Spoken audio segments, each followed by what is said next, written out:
Good morning. Try and get my thoughts together to where they make sense.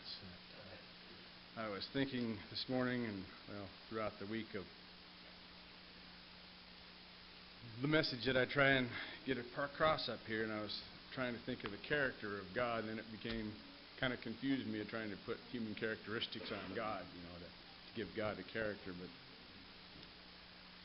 the love that God has for us, His people, and I went back into Leviticus, and it's in my Bible, in the very first part of it, it reads, God wanted His people to live holy lives and be set apart from other nations, so He gave the Israelites laws and instructions regarding holiness and life and worship.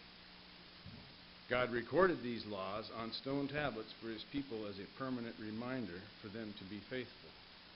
And I was thinking of what the table represents to us as Christians, is that reminder of God's love, God's character, what He wants for us, and how we should go about it.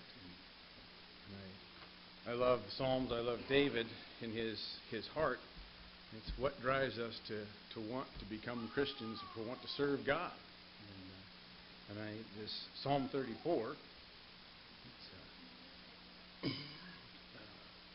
verse 4 through about 8, it strikes home with me and a lot of people that I deal with, but it's, I sought the Lord and He answered me. He delivered me from all my fears. Those who look to Him are radiant. Their faces are never covered with shame. This poor man called and the Lord heard him. He saved him out of all his trouble. The angel of the Lord encamps around those who fear Him, and He delivers them. Taste and see that the Lord is good. Blessed is the one who takes refuge in Him.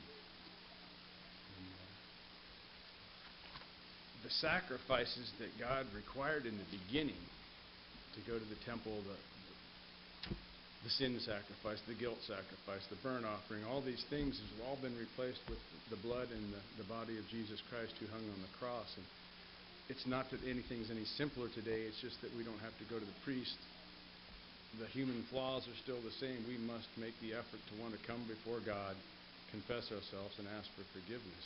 And that's what this representation is of Jesus Christ and His final offering, so that we may come to God and with all of our cares and concerns. So, as we get ready to partake of the bread and the cup, contemplate these things in your own heart and your own mind of where you're at in your walk with God, your relationship with God, and why and what you expect from God. If you would, please go to our Father in prayer.